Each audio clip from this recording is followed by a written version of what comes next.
Radio PEA. Es un programa del Observatorio de Política Exterior Argentina, Escuela de Relaciones Internacionales de la Universidad Nacional de Rosario.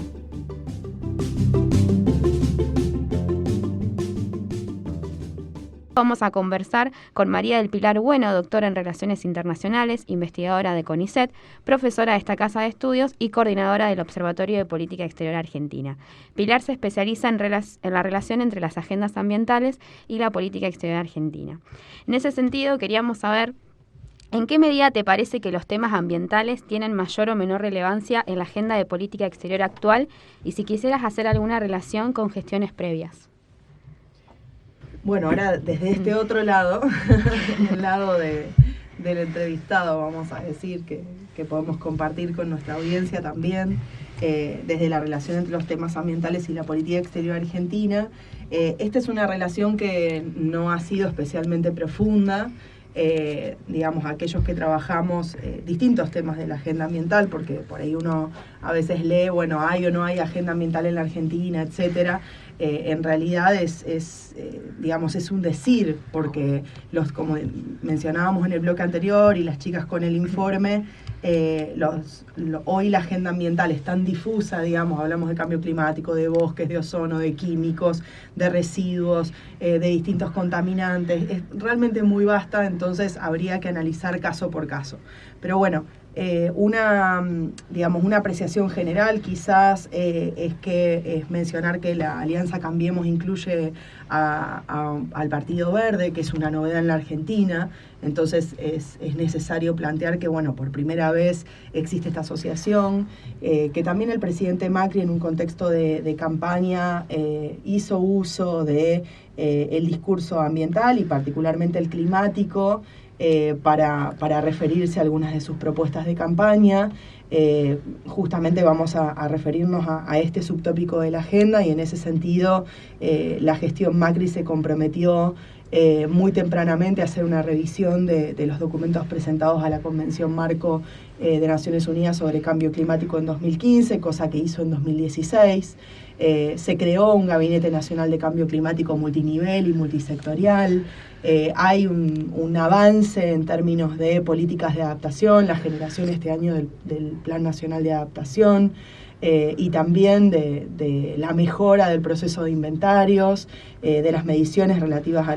las emisiones argentinas de gases de efecto invernadero. O sea, hay un reconocimiento en este sentido. Eso no significa plantear que esto es un borrón y cuenta nueva, ¿no es cierto? O sea, empezando por el propio personal de la Dirección de Cambio Climático y de otras áreas que de hecho en muchos casos los técnicos venían siendo técnicos de larga data. Pero bueno, vamos a tener oportunidad de hablar de cambio climático en unos minutos, un poco para contestar esta pregunta de Nerea de la inserción de los temas ambientales en la política exterior argentina. Es una relación difícil, tradicionalmente difícil, desde 1972, que como mencionábamos en el bloque anterior, es la primera creación de Secretaría Ambiental en la Argentina. Es un tema de baja relevancia, como se lo conoce entre los especialistas. Si uno plantea cuáles son las prioridades de la política exterior, bueno, justamente en el contexto de nuestro PID, nosotros planteamos, bueno, temas económicos, Malvinas, en algunos casos derechos humanos. Los temas ambientales siempre han sido temas de tercer, cuarto, quinto orden, y quizás en esta gestión en particular se puede plantear que hay temas subtemas de la agenda, como puede ser la cuestión del cambio climático, que en el contexto de la búsqueda de prestigio internacional quizás adquieren mayor relevancia, entonces que la gestión política ve la oportunidad de utilizar digamos, su mayor participación en estos temas a nivel internacional para dándole mayor relevancia, lo que no significa que a nivel doméstico necesariamente lo tengan. Muchas gracias, Pili. Le recordamos a la audiencia que Pilar es negociadora argentina de cambio climático. Aprovechamos también para darle la bienvenida a Joel González al Lapso. Joel es licenciado en Relaciones Internacionales por esta casa de estudio y es becario doctoral de CONICET. Sus temas de investigación se vinculan con la temática que estamos conversando. Contanos, por favor, lo que estás trabajando en tu tesis doctoral. ¿Cómo se vincula con la política exterior argentina en materia ambiental? Bueno, primero que nada, muchas gracias por invitarme a participar y felicitaciones por el espacio. Mi investigación en el marco de la beca doctoral de CONICET tiene que ver con un mecanismo que se negocia en la Convención de Naciones Unidas, que es el mecanismo REDD+. Es un mecanismo que lo que busca es reducir las emisiones de deforestación y degradación provenientes del sector forestal y involucra una serie de actividades y está dirigido principalmente a los actores en desarrollo. Por eso es un elemento o un mecanismo que se ha prestado mucho debate en lo que es en el ámbito de los países en desarrollo y en particular el ámbito latinoamericano. Esto es relevante en nuestra región fundamentalmente porque Sudamérica tiene una masa forestal muy muy importante, el principal pulmón verde del planeta está en nuestra región y además 3 de los actores con mayores niveles de deforestación en el mundo están en nuestra región. Argentina es uno de ellos. Bueno, y lo que yo estoy analizando en mi beca, como les contaba, es la posición de 3 países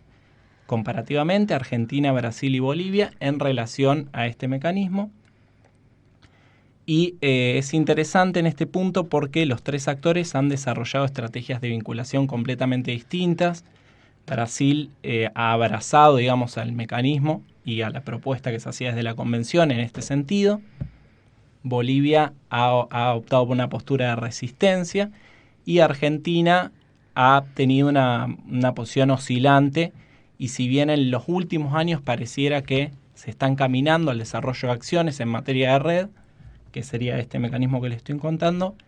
es cierto que ha demorado muchísimo tiempo en comenzar a implementar y a definir sus acciones y sus propuestas. ¿Y en qué sentido, Joe, te parece que el programa REDD+ nos ayuda a cumplir por ejemplo, el objetivo del Acuerdo de París? Y demoro un segundo tu respuesta para contarle un poco a nuestra audiencia, porque bueno, muchas veces leemos del Acuerdo de París y se da todo por sentado, pero bueno, justamente el Acuerdo de París, como contaba Flor en el bloque anterior, el Acuerdo de París es el segundo intento de implementación de la Convención. El primero fue el Protocolo de Kioto, muy concentrado en aspectos de mitigación, o sea, de reducción de emisiones de gases de efecto invernadero, y especialmente por parte de los países desarrollados, que normalmente lo llamamos del anexo 1, que básicamente es una lista de países del documento que es la convención. Por eso cuando la gente trata de hacer un poco como borrón y cuenta nueva, como que el Acuerdo de París es lo primero que vemos en cambio climático, es un error importante a plantear, porque la convención es el primer documento que viene de Río 92. El primer, digamos, la convención es un documento marco, eso significa que necesitamos jurídicamente documentos que lo implementen. El protocolo de Kioto entra dentro de esa dinámica y el Acuerdo de París es ese segundo intento que se alcanza en 2015 y también para comentarle y compartirle a nuestra audiencia, es un documento mucho más, vamos a decir, abarcativo en términos de dimensiones, con digamos, aspectos no solo de mitigación, sino de adaptación, de financiamiento, de tecnología, de construcción de capacidades, y que en lugar de estar concentrado exclusivamente en los esfuerzos de reducción de emisiones de los países denominados desarrollados o del anexo 1, digamos, a través de un documento que se llama Contribuciones Nacionalmente Determinadas,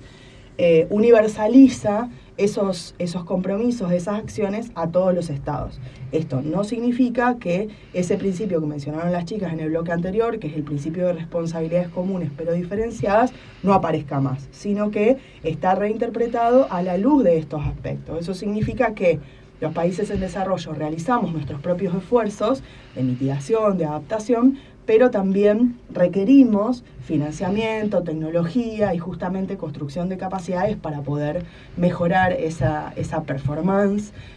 a nivel doméstico, a nivel internacional, porque obviamente que las brechas siguen siendo muy importantes. Entonces, bueno, en ese sentido, en esta brevísima introducción del Acuerdo de París, ¿en qué sentido, yo te planteábamos, te parece que el programa REDD+ ayuda o no ayuda? Como para contarle un poco a nuestra audiencia cómo el programa REDD+ nos puede ayudar a cumplir el propósito del Acuerdo de París.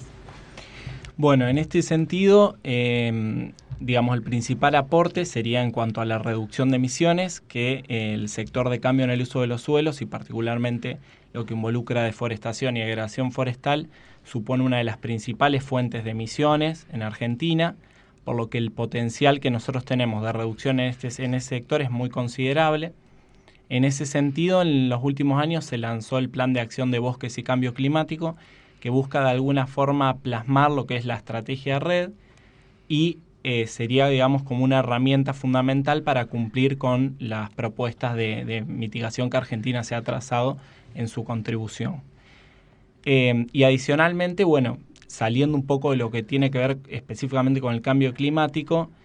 es interesante destacar, bueno, que los bosques son ecosistemas sumamente relevantes para lo que es la biodiversidad, digamos, las diferentes especies que tenemos en Argentina,